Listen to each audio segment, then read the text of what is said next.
Go ahead, be blessed.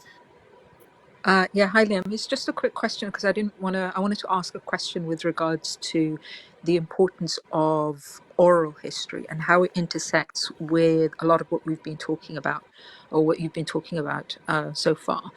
At what point does, or what weight does oral history hold when we are examining a particular region, particularly regions where oral histories are very important? For ancient work, we can't use oral histories. Things change too much. A good way of thinking about that is if anyone's ever played that elementary school game Telephone, where somebody whispers a story in somebody's ear and it goes around the classroom. See how much it's changed in just that little bit of transmission, and then multiply that, by orders of magnitude. You really can't do it.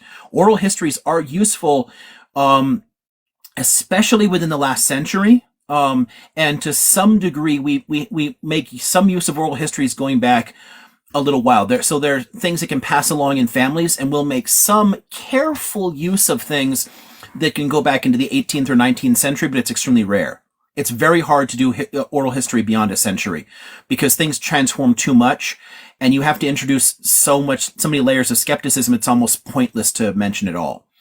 So they don't play a part in this kind of stuff. When we're talking about Palestine's modern history, when you write the history of 20th century Palestine, we make extensive use of oral histories. There's a ton of great material about the Nakba, for example, that is in wide circulation and is taken very seriously by scholars. Well, not a lot of, some scholars will ignore it. We know why, but it's taken very seriously by historians in general. But beyond the century, we just don't use it. I actually was part of a history project at the university with Dr. Adnan Msallam. He's a Palestinian historian who was responsible for the oral history project in Bethlehem University. And he was responsible for the archiving of all of these interviews that we have, because he used to make all the students go to their elders and interview them about the Nakba. And he has over 1,000 of these interviews, like great interviews with so much details about everything that happened during the Nakba, before and after, and the life of the Palestinians before and after and during Nakba. So it's really a great way of actually learning a lot about the missing details from the books, actually. Brilliant. Thank you both. Yeah, it's been really useful kind of trying to get an understanding of a lot of what you've been talking about today, but also trying to contextualize a few things. So while you were doing that, I mean, in my mind, I was still thinking, okay, what about oral history? So it's good to have that clarity of when it becomes useful and when it doesn't become useful. Thank you. Liam, what about diaries?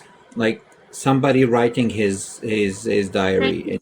and all of that, especially when we're talking about important leaders and known people in the history, basically. Literally any written record is useful for historians, all of them. When we materials like that, and I mean, I've got whole shelves here on historical methodologies and historical epistemology. There are methods for using this stuff and how we use it. When you're reading somebody's personal accounts, you don't say, "Oh, this happened exactly like this, perfectly 100% reliable." You have to filter it into a broader context, connected to other pieces of evidence. You look for places where individual perspectives may have affected things, and then you find the best way to use it. And it varies a lot, but we do make extensive use of that material. So, for example, when I'm talking about early Zionism, Ben Gurion's letters and diaries are a constant source. They're a constant touchstone. We need that material. But you always have to understand the perspective of the author and read through that perspective in there. But any written source, I mean, graffiti is useful. I literally use Roman era graffiti in my ancient classes. It's a useful historical source, but you have to understand who wrote it, why they wrote it, what context it fits into.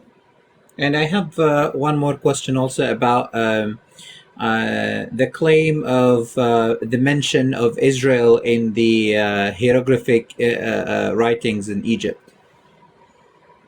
the Minar Patah. I'm not sure I understood that. The claim of what's the The claim? claim of the word Israel or the Israel. Oh, so for the Merneptah Stela. Yes. Okay, yeah, I totally, I completely misheard. I heard the word hagiography there. I'm like, what this? I cannot figure out what you're talking about. Okay, so What is that? well, a hagiography is a biography that's written to basically fluff somebody's ego. Like Alexander was super awesome. Like that's. No. So I just, yeah, my hearing is. Hieroglyphic. I meant hieroglyphic writings. The hieroglyphic. But anyway, the Merneptah Stela. I kind of hinted at it in a moment ago, but I didn't really mention it specifically. But that's how we know that Yisrael is literally a Canaanite kingdom, because it's mentioned before before and during the actual Egyptian conquest in the Bronze Age. They note that a people called Israel, a state called Israel, already exists. So Israel cannot date from the period after the Exodus because it's already there. And it's one of the reasons we have to understand the development of these states within their original Canaanite context, even though culturally and politically they shift identities considerably, in later periods. But when we're talking about this, because I mean, I literally went back to the Stella and I read, but it doesn't say Israel. It says Yezerayas albo or something like that, Yezer. Which is what it means. So Yisrael, and then you have to understand it within the context of its own language. When we look at words that come into languages, there are certain rules that linguists use for like regular shifts in the way that they're said, which is why Philistine and Peliset and Philistia are all the same word, and we know they're the same word, but at the surface they don't look the same. The word that's actually mentioned there, if you're using the linguistic rules for the Kemetic language, it's very clearly a reference to Yisrael. But you have to bring in the linguistic evidence for that. That's why historical linguistics is actually very useful, and there's a lot of very specialized disciplines that we have to draw on. Like, I'm not an archaeologist, I'm not a historical linguist, I depend upon their scholarship when I work through some of the material here. But they lay out the rules that explain why that works that way. Thank you. Hey, can I jump in and ask a question here? It's Shaq here in the UK. Dr. O'Mara, thank you very much. I just jumped in on the tail end of when you were talking earlier, a few minutes back, about certain events not being proven historically, etc., and whatever. So I was assuming you're a professor of history, and yeah, okay. So there's a Christian researcher. He passed away now. An American who I came across on YouTube videos, Ron Wyatt. I don't know if you've looked into him, and he located what he says is the true location of Sinai, based on what he showed. Sorry, two things: the true location of Sinai in Saudi, and the fact that the Al-Aqsa compound was never the location of any second or first temple, but is in fact Fort Antonia, Roman fortress, and that because there's no water spring under Al-Aqsa, which is required for their sacrifices, but 800 meters away, at the city of David, there is everything. I mean, it's and there were even Israeli historians who agreed with him as well. So what's your take? You're nodding your head. Wyatt isn't a scholar at all. He's what we call a pseudo-archaeologist, just somebody like a hobbyist who just starts making shit up. I mean, he's one of those people that tries to prove where Noah's Ark landed or something. They're biblical literalists trying to find evidence for things that they already believe, and you end up with things like that are just complete nonsense. You don't need a spring to flow into the temple. You literally don't. The Temple Mount was described. It's a hill. And the temple originally was a very small structure at the very top of the hill. And it evolved into a larger structure. And then eventually they built walls and filled it in and raised and created a large platform. It evolved over long periods of time. But the temple does not need a spring at all to function. So it's the sacrifices, don't they? Yeah, but you don't need a water spring at the temple to do that. I mean, it's not normal anywhere for sacrifices. So what people often do is they assert something boldly that must be the case, and then use their must be the case in order to support something, but it makes no sense because they pulled it out of their ass in the first place. Temples with animal sacrifice all over the ancient Near East do not have springs in the temple. I don't know of a single one that does. It's not common. It's not normal for them. And certainly not for Canaanite temples and ones built along in the region there. Springs are important in a lot of contexts. So we need them for like ancient, the mikveh. So for the baths and whatnot, you need water. And you need water to feed into a city. That's what for the springs of Siloam that you're referring to that are in what we call the city of David in the south there, that's part of Hezekiah's tunnel complex that was built because you wanted to extend fortification walls, and you needed to bring the water source into where the city was because they literally did not have a water source inside the city. So they had to build a tunnel through the bedrock to bring the water in. To have that present there. Even a city didn't need to have a water source directly inside the city, much less a temple. It's just not normal. And I mean, Wyatt is literally not a scholar in any possible way. He's a nurse who decided to do some amateur work and started writing. And then people like that tend to take off because they'll put out best-selling shitty books that belong under pseudoscience, and they go and do YouTube stuff. And then people often fall in and start taking things like that seriously. It's a sad phenomenon that's very, very common in ancient history. Okay, from what from what I could see, he had done his research over many, many decades and had put a lot of effort and work into it. But also, when he went to Saudi and he was arrested. I know, but people literally put a lot of effort and research into being flat earthers, too. A lot of effort and time spent collecting material does not mean the methodologies are empirical or supportable. And that's one of the key things that we do in scholarship. When scholars are being produced, this is one of the things that people tend to misunderstand about graduate school in general for disciplines like mine, is they tend to think of it like undergraduate work. They're teaching you history. Sitting in graduate seminars to be a historian involved learning no actual history. They depend upon you doing this shit yourself, and they're teaching you how to think through the material, what the methodologies are, how to do the work. They don't teach you how to teach, and they don't teach you what happened. They're teaching you the skills needed to do real work. And that's the thing that's vitally missing with a lot of amateurs. It's possible to learn all those things yourself. You can go and buy the scholarly works that teach those methodologies and still learn it. But people are usually skipping that step over, and they're just going and they're reading things. And that filters through their own biases and the things that they know and that they want to believe, and they're missing a really vital step along the way. And what they end up producing is indefensible garbage. I've read so many works from like these pseudo archaeology. You can think about like the guy that thinks the Sphinx is 10,000 years old and was water eroded or whatever.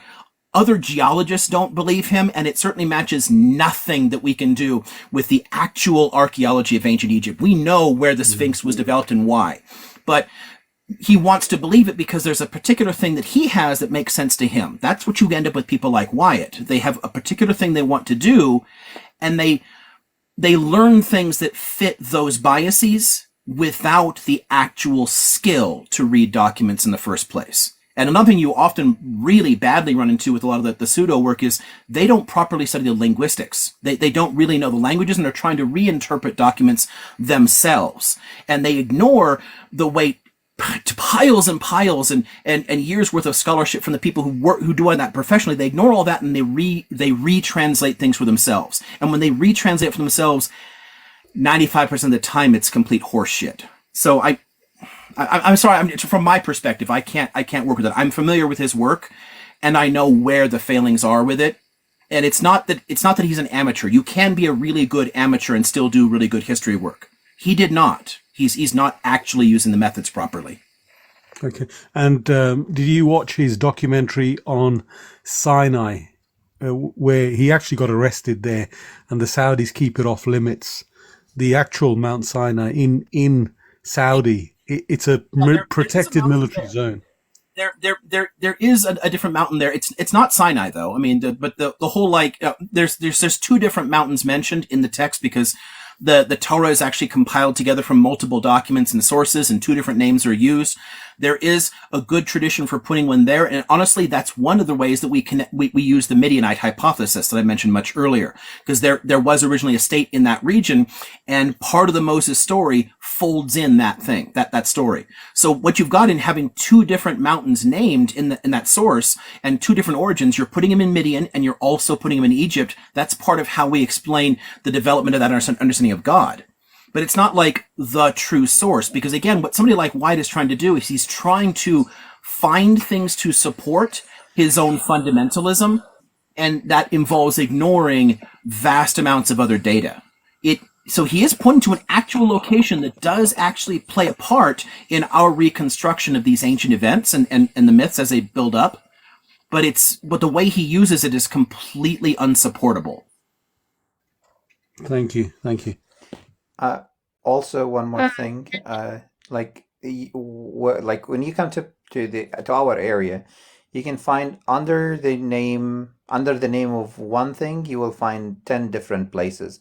So it doesn't mean that, like, I mean, we literally have several Bethlehems, several Beit Jalas, several Jerusalem, several like wherever you go, we have several Tur, several Sinai, several. It doesn't matter if we have that. If we have them in one country, that means we will have them in several countries and several regions, and that will widen our like, I don't know, research study place, but it doesn't mean a lot. Yeah, and that again is where you have to use a much broader field, like scholarship there, because there's tons of other evidence that help us to locate which specific one might have been intended in different points. Because yeah, you have different names applied in different areas.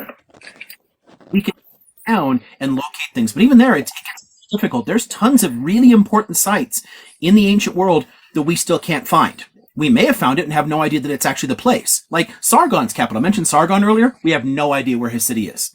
Like there's no clear consensus on it. It can take a long time to narrow that stuff down because it requires a whole lot of other extant evidence, and that's what people like Wyatt don't know how to do. They're not equipped to do that work, so they latch onto the first thing that makes good sense to them and they run with it. Okay, well, as much as we love the questions and the answers, can we stick to the topics for today? Because I know we've been here, you've been here. I'm more worried about you more than anyone else, honestly, because you're the one who's doing most of the work. Yes, you. Liam is good. He does it all night. I've been on his lives for like 6-7 hours. Yeah, that's great. So, can we move on and go back to the topic, please? Perfect. Okay, Yeah, guys, again, fasten your seatbelts and let's go. Yeah, I'm not sure how well it'll work, but I'm going to try and like weave together the last points, and see how I'm going to see if we can get from the Assyrian period to the Romans together. I'm not sure if I can, but because I think that the kind of story it tells may be clear enough that we don't need a break in between. So I'll see, but I'm going to see how I can knit them together in the interest of time, because I recognize we're already running, a while on here, and you might have other things to do. So, but I think I can do this. No. Don't worry about me. I'm here until tomorrow. I opened the live for 24 hours, so I have nothing to do, so don't worry about me. It's all about you. So if you feel comfortable, whatever you feel comfortable with, please do it. Well, if people get to the point where they think they need to stop because there's important questions, please let me know. Especially since there's a section when we get past the Chaldeans into the Persian period, there are some very important transformations in the development of Judaism that might be a place to stop. But there's not as much I need to really deal with in the Roman period. So if you guys want, we can always stop there and then tack a little piece on at the end. It's up to you, but people in the chat can always say, like, can we please stop soon? I have a ton of questions or whatever, and you guys can collect that stuff and let me know. There's something else. Oh, I saw another one just go by. I missed most of the chat, so sorry to anybody who's trying to address me directly, but I occasionally out of the corner of my eye will see something. And there was somebody else who asked again about recordings. So I'll ask you guys, I know we can download lives from TikTok because I always download mine and put them up on YouTube. if you, Freedom, could download this later and I can give you like a drive to upload it to, what I can do is I can chop these 4 sections or whatever out, and I can put each one of them individually up on YouTube that people could then refer back to, and you guys could give links to people for them for future use or whatever. Yeah, So of course. I don't mind hosting it there on the YouTube page, and I'll do the work chopping the pieces out. I just need to, because it's not my live, so I can't download it. You're totally fine. I will most definitely send it to you. And again, we are going to have a YouTube channel where we're gonna have all the sessions with like shorter videos in one place, in one channel. But of course, I will send it to you as soon as I get it downloaded. Cool. Yeah. We'll just I think through the Telegram or wherever else, we can exchange links to like a drive directory or something. You can just upload it, because they're humongous files. When the long ones I've downloaded, I'm downloading like 10 to 20 gig files sometimes. But I'm sure some of the people who've been in mine know that we can ramble on and on way too long, so they get big. But anyway, okay. So are we ready to pick up with the Assyrians and all that? Okay. So let's see. We've created our distinct Canaanite states, and we've seen their development and evolution. Over time, some of them will become less and less significant because they won't develop as wealthy a material culture. They won't develop traditions that extend beyond their own lives, because all these ancient states, they do all cease to exist at different points. They're all conquered or collapse in different ways. But in the long run, Ammon, Moab, and Edom don't provide as much. There's interesting archaeological work in those areas that fill out the broader story of Canaanite history. But Yisrael and Judah have longer afterlives because of the composition of Torah. So there's a few things we need to deal with there.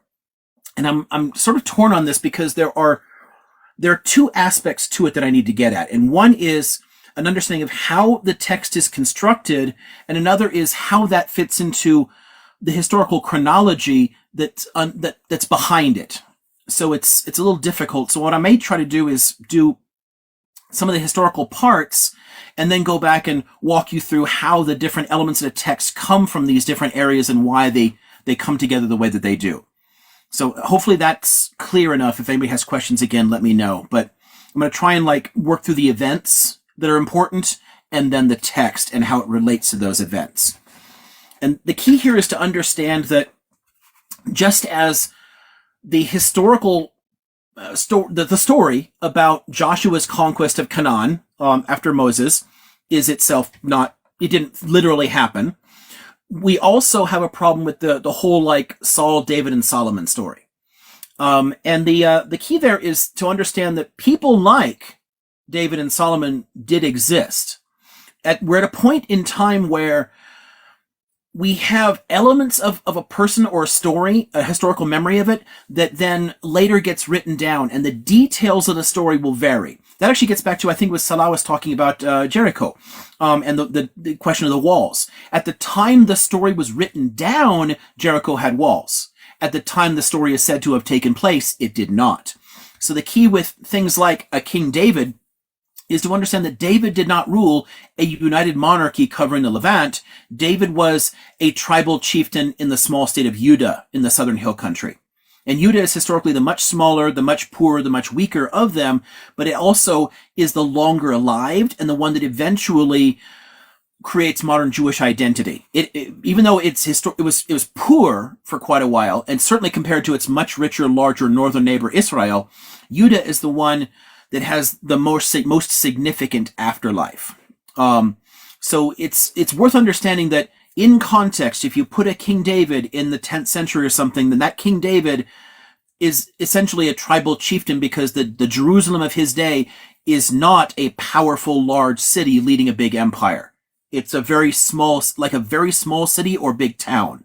And he's so there's a memory of him, and you build these stories over time. When you write something down years later, it gets back to, Blessed's question about oral history. We do pass things on year after year. People tell stories. It's why we can actually put the origins of the Trojan War story in the Iliad back with the Mycenaeans.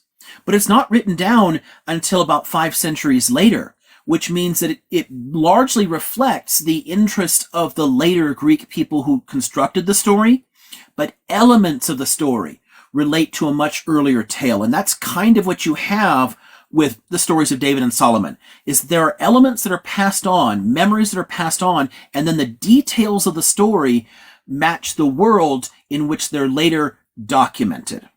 So that's an important point I want to lay out at the start of this period, especially since chronologically the David and Solomon stories are much earlier than where we're going to be, because now we have to move, into like, the 8th century and the Neo-Assyrians and their rise to prominence in the region.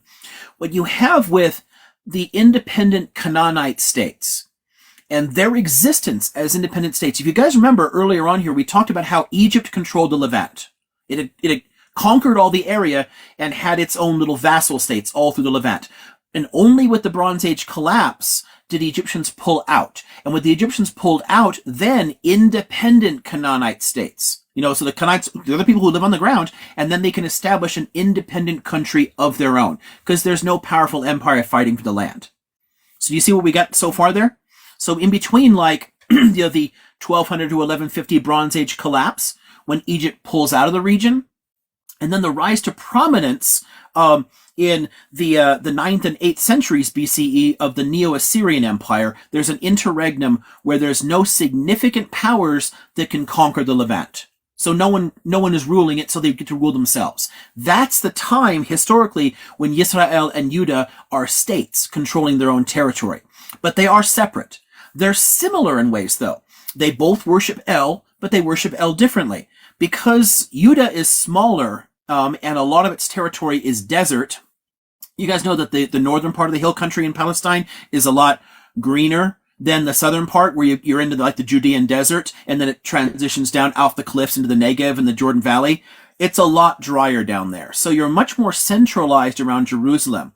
It's a much more concentrated population there, where Yisrael has a whole bunch of cities and consequently a whole bunch of different altars and temples to El, different places to worship him. But they share a common origin, again, in the Canaanite culture, so they both worship El in different ways, right? The practices exist. Where Yisrael is going to cease to exist as an independent functioning state is with the expansion of the Neo-Assyrian Empire. So short version here, because again, not focused on Mesopotamian history. The Assyrians have a long history, but the earlier stages in their history, they're a much different type of state. But in their earliest periods, while they're still a small, relatively weak power that does a lot more commercially than not, they're constantly having to defend themselves from people attacking them. Because it's a major trade route. It's a throughway. Again, you can't walk from Palestine straight to Iraq across the desert. You have to go through the northern part of Mesopotamia. So people are always passing through the Assyrian territory because Assyria is in northern Mesopotamia. In the shadow of where like the Taurus and Zagros mountains come together, and the broad plains just south of that is where the Assyrian homeland is. And that means people are constantly migrating through the area, trying to conquer the area, passing through, so they learn to defend themselves. And they develop a fairly violent culture as a consequence that eventually, by the Neo-Assyrian period, taking advantage of the Bronze Age collapse. Mind you, again, major powers like Egypt and the Hittites got their asses kicked and collapsed. And the Hittites ceased to exist completely as an independent power. And the Assyrians were right next to the Hittites, just a little bit southeast of them. And the Hittites, for example, had first developed iron technology. They didn't make great use of it, but they were the ones experimenting with the smelting techniques and the temperatures sufficient to use iron. The Neo-Assyrian Empire is the first empire to make really, really good use of iron because its first conquests are former Hittite territories in eastern Anatolia. They move up, they absorb that territory, they pick up some of those innovations, and they apply them to the fact that they've been getting their asses kicked for a long time, and it's one of those, again, the best defense is a good offense. So the Neo-Assyrian Empire is one of those, it's one of the first, major conquering empires that sort of looks at the whole world and says, it's all mine. I want it all. Let's go. And they build a highly professional military. By going to war every single year, you're developing veterans. So, the crops are planted, they're in the ground, I've got free time. Now you head in and now you go and you fight and you attack something and then you go back to work for the rest of the year. So they just keep doing this and doing this and doing this, and they get a stronger and stronger core of the military, and they become a major, major player. And that eventually leads them into the Levant, the southern Levant, where Palestine is, right? And Yisrael is the first one to fall. Judah doesn't actually fight back. Judah in this period, and they don't like to admit this in the same way, but Judah essentially becomes a vassal state. It pledges fealty. It's like, don't kill me, bro. Here's some tax money. I'll be part of your empire, but leave us kind of alone. So they're sort of like left with their autonomy, and not destroyed. But Yisrael, the larger, richer, more populous state, fights back. And they got their asses kicked hard by the Assyrians. And this is where the myth of the 10 lost tribes of Israel comes in. Again, it's a myth. It doesn't actually fit the history. And one way you can do that, and here's a fun one here for our Palestinians in the crowd here. The Samaritan population, and there's only a few hundred Samaritans left, concentrated in only 2 small communities, but the Samaritans, genetically, they're the population with the most in common with Palestinians.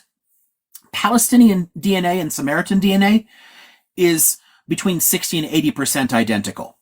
A lot of the Palestinian population today actually descend from the older Samaritan populations.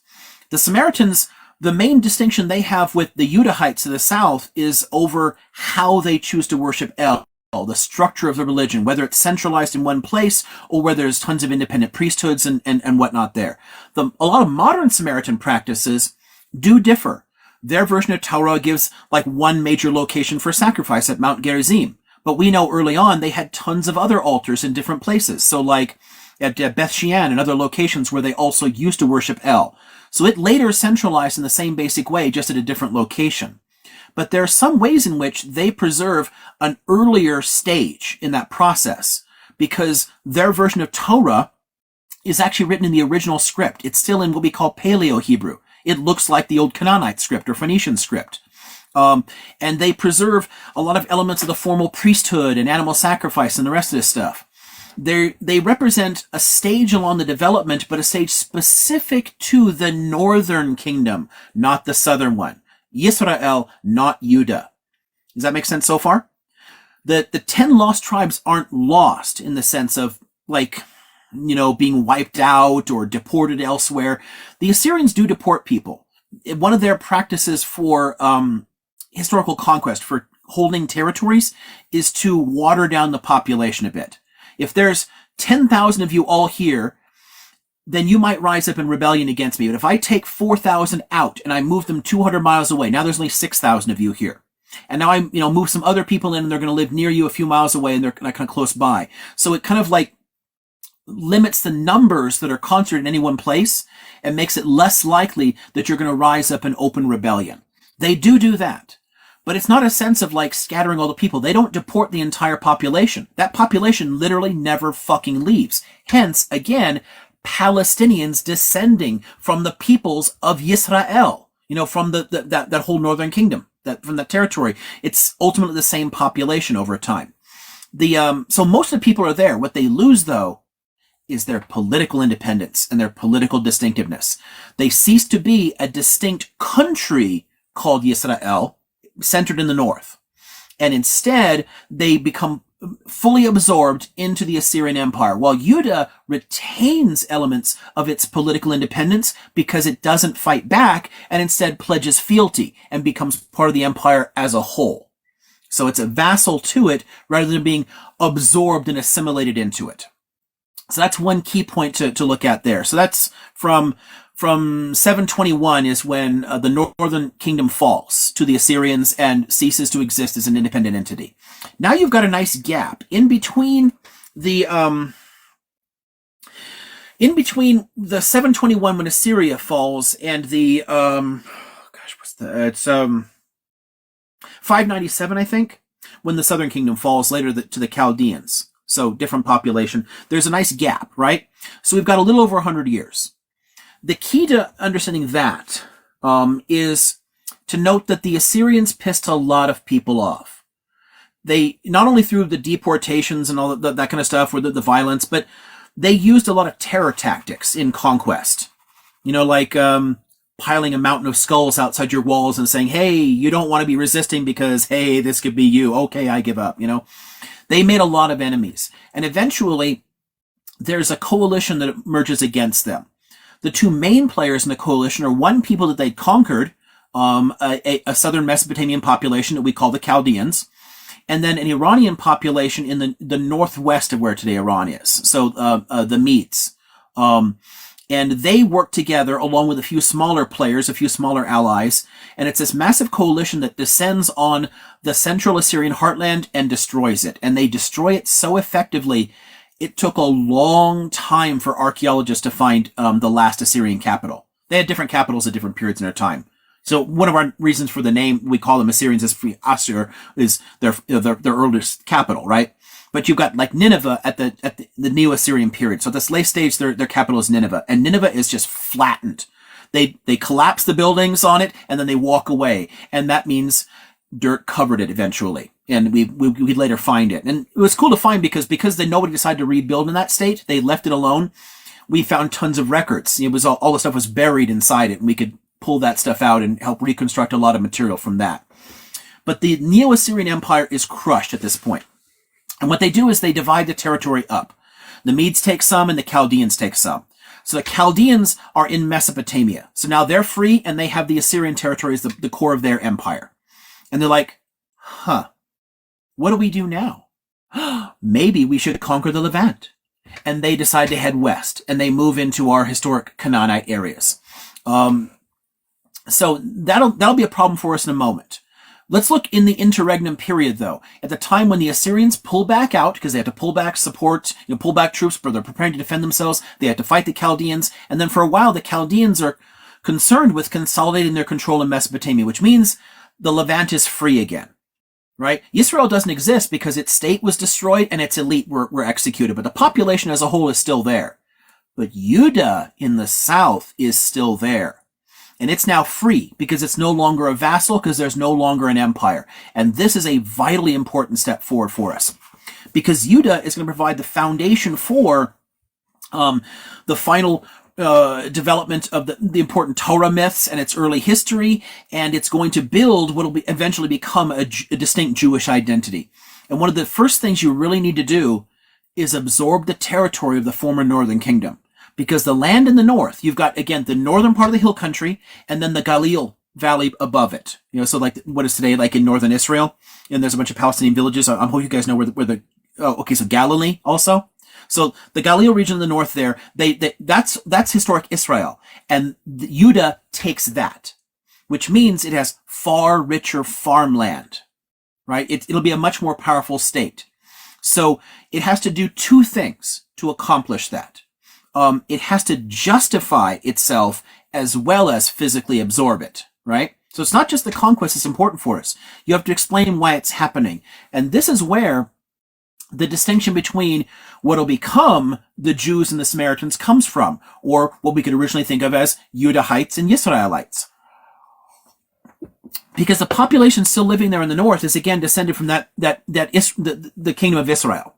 They weren't Judahites before, and now Judah is going to absorb them and conquer them. How do you get them to think we're not foreigners, we're not conquerors? Well, you construct a story about an original united kingdom of the entire area using the name of the northern kingdom, which is a nice way to like appeal to the people of the north. Oh, it was called Israel. It's that, and it was the single whole area, and we're a remnant of it. We carried the torch forward from that original united kingdom, and you got conquered by these other people. We are reunifying. We're bringing it back together, and we're going to create a more powerful new state in the area. And that works for some people, not for everyone, which is why there is a split between Jews and Samaritans. You can still see evidence of this 600 years later. So take us into first century Palestine as a very brief detour. And remember that fella Jesus that's walking around, right? Anybody ever heard of the parable of the Good Samaritan?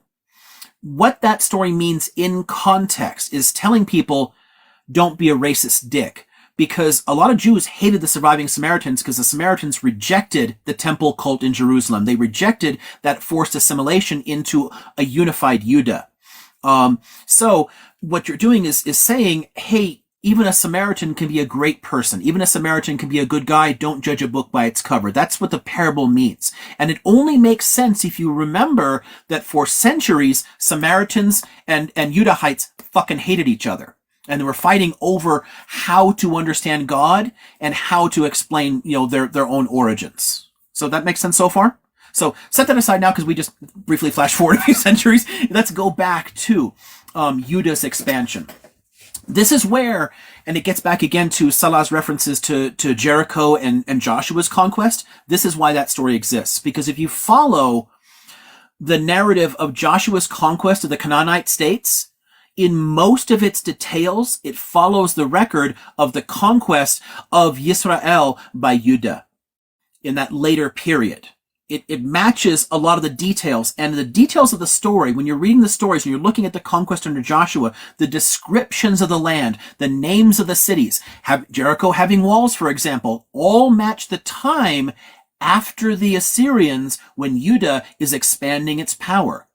So it's written in such a way as to reflect a world people would recognize, but to backdate it 3 centuries and say, look, we were originally one united people that conquered this land together and created a powerful state, and only our disagreements and our fights over how to worship God and, what you guys wanted to go a different way, so you went a different way, but God later judged you for that. Oh, you know what? Because you decided to worship El differently from us.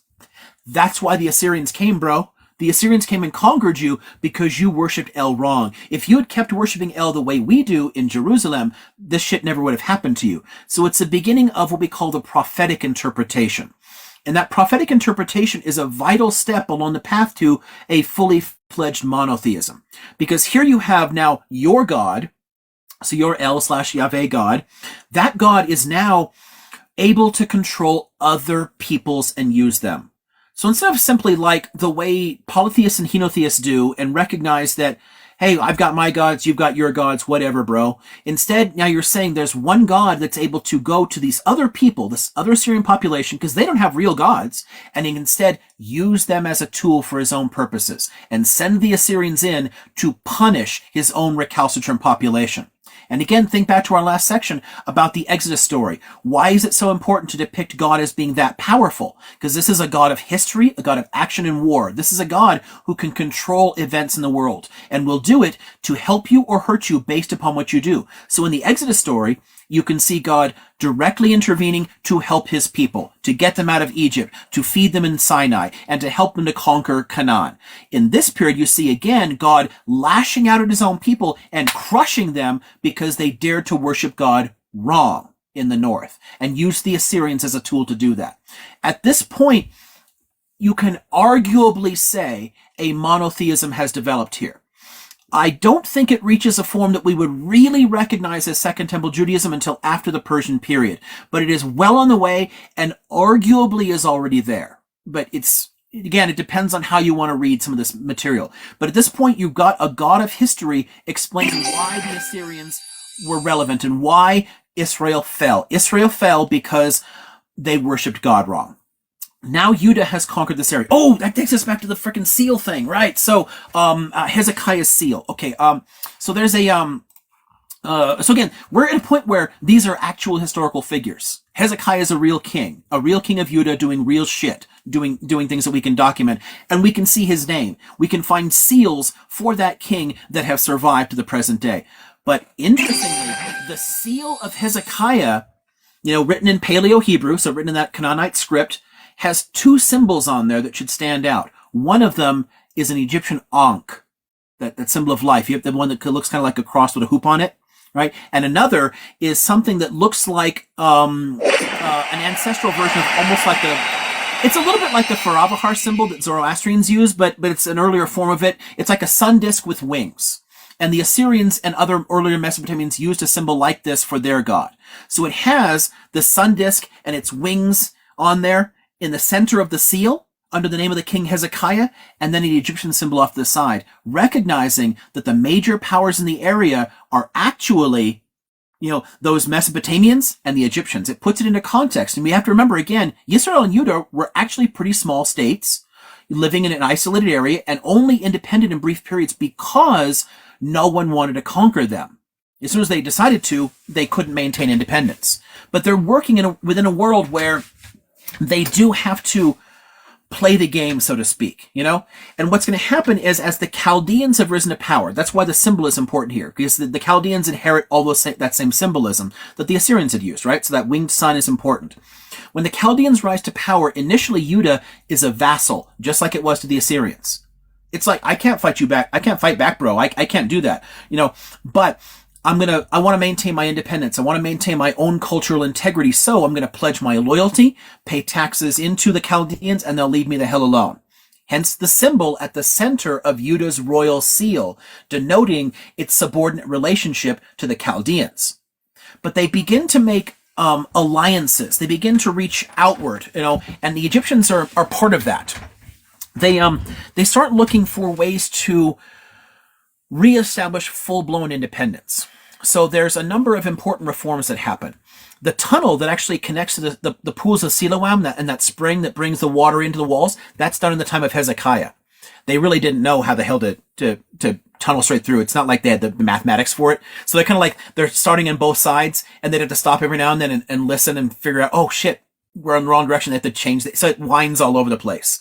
But it does eventually get through, and it links the area, and the water literally still flows there from those springs, you know, all the time.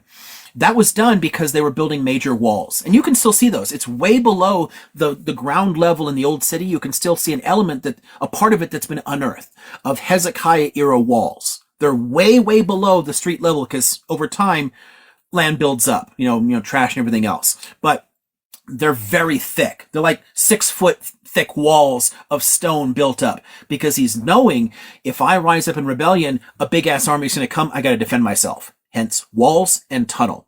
So he's building and planning that way. You're also trying to make alliances with Egypt and hope that Egypt will return to its former position of preeminence and be an ally and help them to fight. That realistically never materializes. But there are times when they literally do ally. Egypt just never holds up its part of the bargain. So that would get too complicated. I'm going to leave that part out. But we can see attempts to achieve independence. So beforehand, we've got, again, Josiah's conquest. That's the one that mirrors Joshua's supposed route through it. So it unifies the territory. Josiah is the one who destroys the altars at Beth-shean, for example, like, you know, smashes these other places you worship El, and said, do it only at Jerusalem. And then by the time you get to Hezekiah, you have a desire in Judah, thinking, we're more powerful. We also control all the territory of former Israel. We're strong enough, and we've fortified our capital enough. Maybe it's time to rebel. Maybe it's time to fight back. And they do. And they rise up in rebellion against the Chaldean forces. And in that, they get their asses handed to them. And the Chaldean army basically demands a massive tribute for them, takes like a bunch of the royal wives, steals his harem or whatever, takes a whole shitload of gold, like it's a massive indemnity, and then they return. So it's like returning them to the vassal status. They don't destroy them, they just weaken them a bit. I'm going to take a bunch of cash from you and teach you a lesson. Don't do this shit again. Well, they do it again. And when they rise up in rebellion the second time, Nebuchadnezzar, or Nebuchadnezzar, in looking at the way it's often spelled out in the Bible, is the one who leads a force in and completely destroys Jerusalem and wipes out the temple that was on the mount. Now, at this point, the Temple Mount isn't really a Temple Mount. It's not the massive raised platform that we look at today. It's a temple at the peak of a hill, but it is still the central point of worship. It is still the temple. And that temple is destroyed in this period here. It's wiped out by the Chaldeans. And this introduces a period we call the Babylonian Captivity. Sort of a fun point. Again, we're trying to focus mostly on one area, but Babylon is used for two completely different cultures in history. If you see Babylon referenced in the book of Genesis, it's talking about the Amorites. If you see it mentioned later in this like post-Deuteronomy history, it's talking about the Chaldeans. But it uses the same name for both of them, which confuses plenty of amateurs looking at this shit.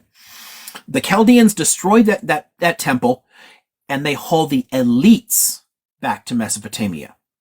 The Bible describes it as depopulating the hill country, taking everybody. That doesn't happen. We know it is continuously inhabited. The people are still there, which means they're descendants of Judahites and Yisraelites, i.e. early Jews and Samaritans, still living all through that area, but their ruling class is gone. The ruling class now lives in Mesopotamia. This is actually the origins of the Iraqi Jewish community. And one of those things it's one of those, the saddest things about the 20th century and the creation of Yisrael today is the destruction of the Iraqi Jewish community, because it had been there for 25 fucking hundred years and was the cultural heartland of Judaism for centuries. Talmud was written in Mesopotamia, not in the Holy Land, because of the descendants of those scholars and those Jewish geniuses. Basically the creators of Judaism, they were hauled into exile. Now, we can't say it's a Mesopotamian religion. Again, we have the earlier development. It's already probably monotheistic at this point. They already have the basic elements of it all in place. But now those elites are writing from a different location. They're present in Babylon. And when the Chaldeans themselves, this is where the story takes an interesting detour. The point here, oh, actually, do I need to hit, okay, I'm gonna give you one quick point about Torah first, and then after the next period, I can say something about one small piece about the composition of some elements of the rest of the Bible. But Torah itself, those first 5 books, it's beginning to come together as a narrative here, but it's still mostly a large collection of separate documents, different pieces, a lot of them contradictory from the different populations, some Yisraelite documents, some Judahite documents. What comes to us is a recension, an edited together piece that they start to link together. That process isn't finalized until later. It's not until the Persian period that the first 4 books of Torah take on a definitive form that has not changed since. But the elements of them that make up those 5 books, so not just the 4, but all of them, the elements are already in existence. They're already talked about. They're just not in the forms that come down directly to us, because they later have to reassemble the pieces and make it more consistent, more coherent. Because one of the key things about the composition of the Torah narratives, Genesis, Exodus, like all this early history stuff, is actually to provide an understanding, a rationale for why Yisrael and Judah are the same people. Because originally they're not. Originally, they're 2 among 7 different distinct Canaanite city cultures. Like all descendants of the original Canaanite population that built up from, if you guys remember a few hours back, from our Natufians and Anatolians and the Ubaid peoples and everything. Like the Canaanite culture that had built up before eventually breaks into 7 distinct different state regions. Phoenicia, the Philistines, and those 5 I keep mentioning in the south, right? But Yisrael and Judah, the hill country ones, have to be knitted together, because that's the territory that Judah takes under Josiah. So because of that, you create a story that links together elements of it. And we can see in it the different names for God, representing at different points in the development of these narrative myths, like different gods originally, and then different understandings of those gods that you link together, that you weave together into a single coherent narrative. And it's literally done in such a way that people at the time would still recognize some of this. So I think it was Shock that referenced like Wyatt, who had done some of his work. One of Wyatt's things was like, he's one of those people that thinks they found Noah's Ark and shit like that. The Noah story is actually told twice in Torah. In Genesis 6 and in Genesis 7. It's told twice. And both times with different details. There's several places like that in Torah where the same story is told multiple times. When that happens, look carefully at the language. And you can see variations in the language, because all languages evolve over time. They shift a little bit in their syntax, grammar, vocabulary, and also the names for things. So the names for God. So one version might use this name for God, and the other one might use this name for God. And by putting them together back to back, you're saying, look, our stories are almost identical. That's because it's the same God, bro. We have the same God, bro. It's really the same thing all this time. Yahweh and El are the same person. We can't distinguish between them anymore. That's why they're there. It also, some of the stories are done differently because you're weaving together much later priestly understandings based on a formal temple cult with sacrifice and everything else. But the earlier stages in Canaanite religion were far more decentralized. You didn't have a single powerful temple cult. You didn't have this powerful Levite clan controlling everything. It was much more dispersed. So you have to link the narratives together in a way, right? And show that the evolution there. And what we have from the book of Deuteronomy, specifically that 5th book, And the first reference to an outside book of the law found that had been lost is actually under the time of Josiah in what is that, 640, I think. Somewhere around 640, I think, is when a lost book of the law is found by Hilkiah in the basement of the temple or whatever. What they're pointing to is that from Deuteronomy and then the next 6 books of Tanakh tell the historical part. The conquest under Joshua of the land, and the time of Judges, and the early time of Kings with Saul and then David and Solomon. All those parts begin to take shape in this Judahite period, when Judah has absorbed Israel and needs to develop itself. The final version of the text still takes a little while to pull itself together. But you're building it in this period. You're literally starting to construct those myths, that narrative, and all the different elements of it. One quick side one, just for people to understand how language works, and one of the ways that we know this stuff, because we're using a ton of archaeology, we use a ton of documents from other cultures, but we literally can use the Bible as evidence, but you have to know how to read things like this. One of the things is you have to go back to its original language, and then also look at how the language develops. So think of it this way. I'm speaking a form of English, yes?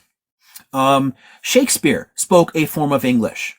If you're reading Shakespeare today, you probably need a glossary for some of the words, because we don't use those words anymore. It's slightly different, but just FYI, Shakespeare is literally writing in modern English. It's the same language that I'm speaking. But from generation to generation, it still shifts. If you go back only to the Edwardian period, early 20th century, spoken English is a little bit different. This is why when people try to read 19th century stuff, they can sometimes get confused. But then go back into the 18th, 17th, 16th, it gets farther and farther back. Make it even harder for yourself. Go back 600 years or so to Chaucer. Go back to Middle English. You can't directly read it because at that point the grammar is even very different. It's a much more strictly Germanic language at that point. So you can still recognize elements of it. You can still see words that later took on the spellings we would recognize, but grammatically, English still has grammatical gender. It still has noun declensions, and it's wildly different grammatically.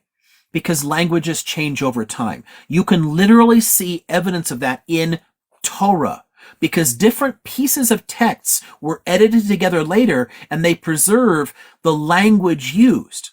So it's like you're reading a page and it goes from Beowulf to Chaucer to Shakespeare to hip-hop lyrics and back to Shakespeare in the same page. It would look weird as fuck to us, which is why Biblical Hebrew can be studied and used as a liturgical language, but it isn't really grammatically or syntactically consistent as a spoken language because it represents a long-term accretion of documents. I hope that makes some sense as a brief summary of how we can understand Torah. But the point of mentioning it at this point is that this is the period when those different source texts, the different elements are coming together, and you're accumulating tons and tons of documents. Eventually, they'll all be compiled together into a single format and then copied perfectly from that point on, and that gives us Torah and Tanakh, right? But it's not there yet. It's still a series of separate documents that are building up that all lay out all of these important elements and all the important theological and historical pieces that matter. So the next quick piece I want to throw at you brings the Persians into the story. So for this, we have to understand that just as the Assyrians were defeated, from the outside, by the Chaldeans are going to be defeated. This time by a descendant state from the original allies that helped them defeat the Assyrians. The Medes and the Median Empire is absorbed into a Persian Empire. The kingdom of Pars in the south absorbs it. For anybody who doesn't know, Iranian was originally a whole shitload of different languages. Khwarezmian, Sogdian, Bactrian, Persian, Median. They're related languages from a much larger population that moves in, settles over a wide area, and languages diverge. So they're originally all different. They weren't all Persian originally. But Pars is going to conquer Media to the north, right? It's going to take out, I think Ecbatana is now, Ecbatana is Hamadan. Ecbatana was the original Median capital. So people literally still live in that city. It's just changed a lot, obviously. But the Persians absorb them. Once they've taken out the Medes, they go to Mesopotamia. And here's where Cyrus is a fascinating figure. And Cyrus is interesting in a whole bunch of different ways, including in the frickin' Bible. Somebody said I don't know.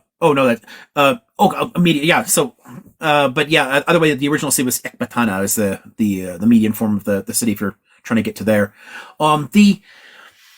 What we're looking at here is to get into to Mesopotamians, to take out the Chaldeans. Cyrus comes up with a really baller move. It's really clever. What he does is he sends in spies to collect information, to understand the people. And they find out that the people are kind of pissed off at their king Nabonidus, who is not honoring the chief deity of the city. He's no longer honoring Marduk the same way because he's obsessed with the moon goddess.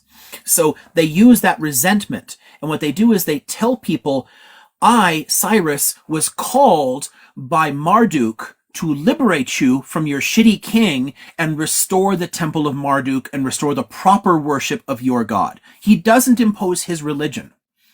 This is distinctive in the ancient world, because what people usually did when they conquered other peoples is they're like, my god's better than your god, ha ha, and then you take a statue from the temple back to your place as booty, like ha ha, and it's a kind of humiliation. It's like a giant theological dick measuring contest.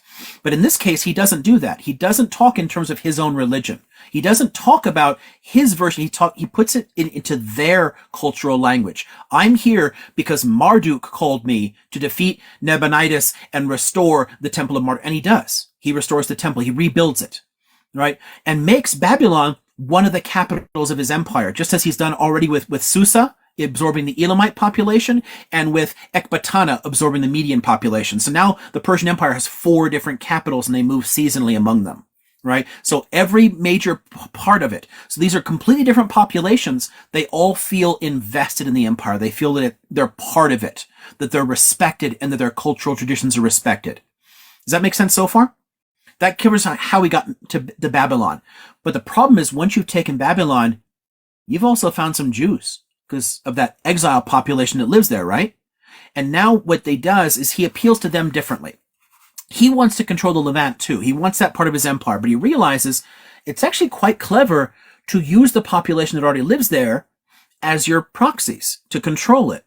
So you would take this population there, those Jews there, and you tell them the same kind of story that he told to the Chaldeans. Your God called to me. And this is something you can see if you read the book of Isaiah. It's one single book in Tanakh, but scholars understand it as 3 different authors. There's 3 different periods in which it's written. And again, we can tell that because of massive shifts in syntax and vocabulary, the way the language is written, right? It's, how you can tell if I have like a few paragraphs from Neil Gaiman and a few paragraphs from Mark Twain, you can kind of tell it's a different person writing, right? So we recognize, when I say like second Isaiah, I don't mean a separate book that we call that. I mean the second section of it with that second author. In second Isaiah, you have references to Cyrus, king of the Persians, as a Messiah of God, a Mashiach. And for the Jews, what Messiah means is it's somebody chosen by God for a specific mission to change something. They're not prophets, but that they have a very specific, they're kind of like prophets, but they have a very specific mission to change something, to fix something for the people. Messiahs always have a political role. It's not like the Christian understanding of Messiah, where it's like a theological understanding. I'm going to open up the gates of heaven kind of thing. Completely different understanding of the word. So Mashiach here, Cyrus, who's not even a Jew, is Mashiach. Just like Josiah had already been called a Messiah. There's several Messiahs in the Bible. Cyrus is acknowledged this way, and in that section, in 2nd Isaiah, are the first completely unambiguous statements of monotheism. By this point, I think it's arguable that already a monotheism had emerged, even before the Chaldean period. But it is taking on a much clearer character at this point. And you have statements in there talking about how one God created everything, uses all people. Our God called out to this ruler of the Persians because his people were in distress, and that ruler came in and rescued them. And what did he do? He gave them money to go back and build the temple. The second temple was built by the Persians. And it's the very next year. So 539, Babylon falls, and the Chaldean Empire becomes part of the Persian Empire. And in 538 BCE, construction on the second temple begins with gold from Cyrus. And it takes years. It actually goes through several reigns. So after Cyrus, his son Cambyses rules, and then Cambyses, the throne, after Cambyses, the throne is usurped by Darius. And when he takes power, people complain to him like, dude, why are we paying for this construction of this big ass fancy temple all the way on this freaking isolated part? Why are we doing this? And what Darius says is, Cyrus, our ancestors said that the Jews deserve this temple because God called to him, and we will honor that. And here's more cash for it. So 3 distinct generations of Persian rulers are still supporting the Persian satrapy, the Persian province of Judah. So Judah retains a political identity. It's resurrected in a sense. And you can see this in like our prophets Ezra and Nehemiah, because they're coming out of that Babylon exile community. That's their heartland. I mean, you've actually got, you're present there as the literal cupbearer to the later Persian Shah Artaxerxes, right? Yeah, a very trusted position. If anybody doesn't know what a cupbearer does, they're the ones who can break the seal on the wine and pour the cup for the king, because that's the person who could poison you. You want somebody who really trusts in that position. And this is somebody who is a Jew who was doing that. So when the Persians appoint satraps, the governor of a province, they're always someone with a direct personal connection to the monarchy, a trusted person.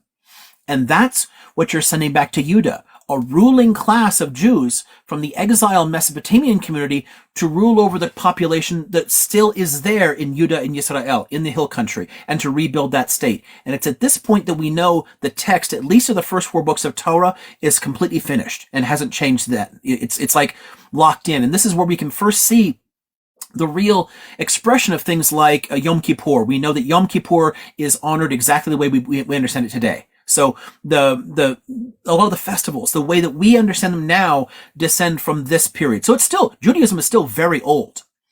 It has cultural DNA going back into the Bronze Age, but the form of the religion that we could recognize as distinctly Jewish only goes back to this period.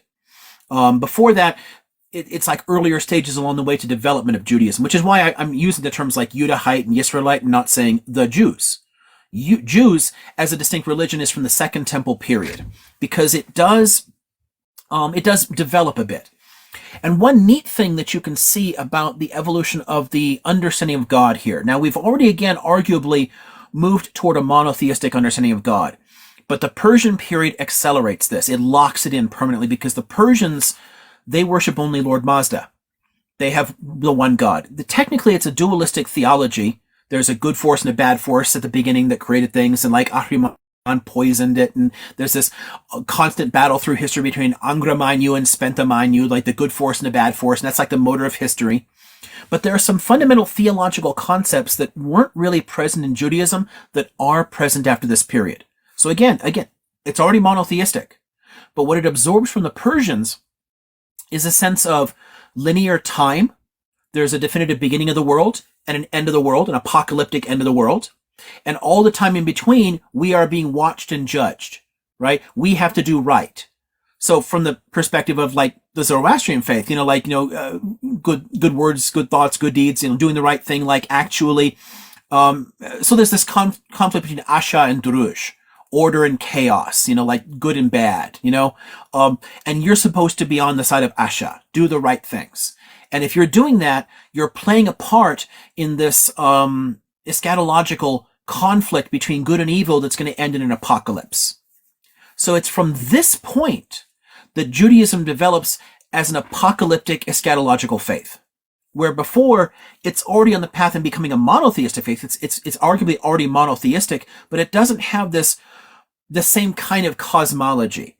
And it doesn't yet have what we would recognize as an afterlife. The earliest texts and things that are literally still in the Bible describing an afterlife, they sound a lot more like the earlier Mesopotamian afterlife. Sheol sounds like, the ancient Akkadian Sumerian afterlife. It doesn't sound remotely like what people would mean later. It never quite gets to what the Christians and the Muslims will get for a heaven and hell kind of concept. Those elements only later enter some forms of Judaism by influence from Christianity or whatever. It's still not part of a normative part of the theology, but it sort of splits the difference. Because Zoroastrianism actually influences all three of them.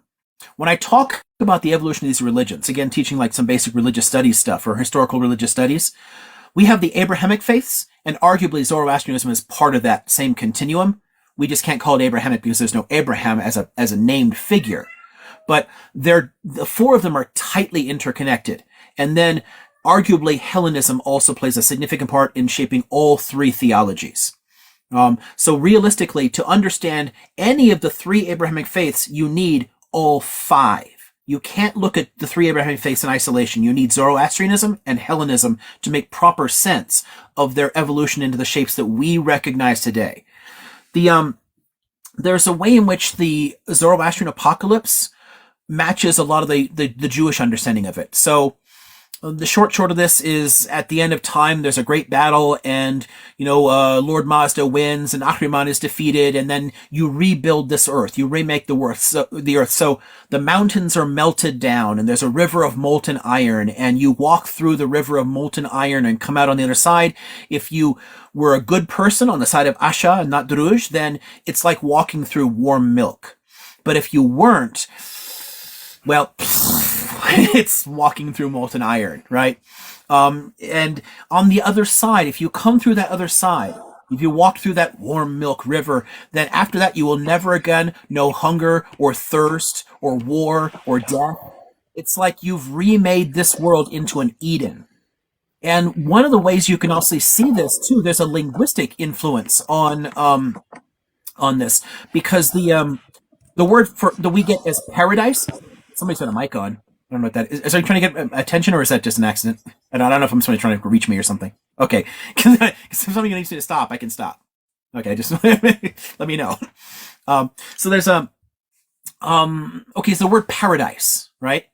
Like our sense of we go to paradise, we go to heaven. That literally comes from an Avestan word, paradisa, which is literally an Iranian word. And it originally means a kind of paradisical walled garden, a beautiful place, an Eden, right? This perfect world. And that's how we can finally achieve like a full sense of what we need. So like our perfection of the world in Judaism is very similar. The idea here is that at some point there's a judgment. After that apocalypse, this world is remade and this world becomes perfect. This is heaven. And we live in a perfect paradise here the way God may have originally intended, but, we screwed up and, ate the fruit of, knowledge and all the rest of this shit and broke the plan. So it's the Jewish approach to an apocalypse is very similar to the early Zoroastrian one. The later Zoroastrian theology actually pioneers concepts that we would recognize as heaven and hell. And that later influences the development of Christianity and Islam.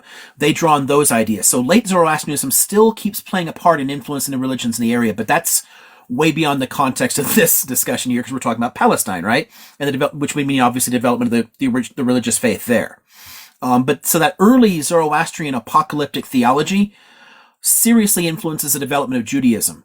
But it is already a monotheistic faith, so they don't have to steal everything from it. Hashem is not just Lord Mazda. You literally already have a built. Oh my God, you have a Muhammad is a mental disease asshole, and then there. Okay, cool. Fucking trolls. I swear. I got it. And it's so tedious and boring. Like they said, just say the same shit over and over again. It's like, well, what are you like trying to pretend you're a bot? Like, come on, be creative at least. Whatever. What you got now in the Persian satrapy, right? In the state of Judah that exists inside the Persian Empire, that's where Second Temple Judaism develops. And that's where we can say this is recognizably Jewish, right? Judaism obviously has to transform itself into a religion of permanent exile because of the Romans and the final destruction of the Second Temple, which is like the last kind of like part of the story where I have to bring in like the Greek and Roman influences on it. But Second Temple Judaism is still absolutely biblical. We know it. We recognize it. We can feel it. We see it. Tons of the traditions. So like, Sukkot and Rosh Hashanah and Yom Kippur, all these major elements of Judaism, they're fully formed and present in this period, as well as a lot of the most important theological concepts, like again, linear time and an apocalypse and a redemption of the earth. right? All those those elements are in place by this point.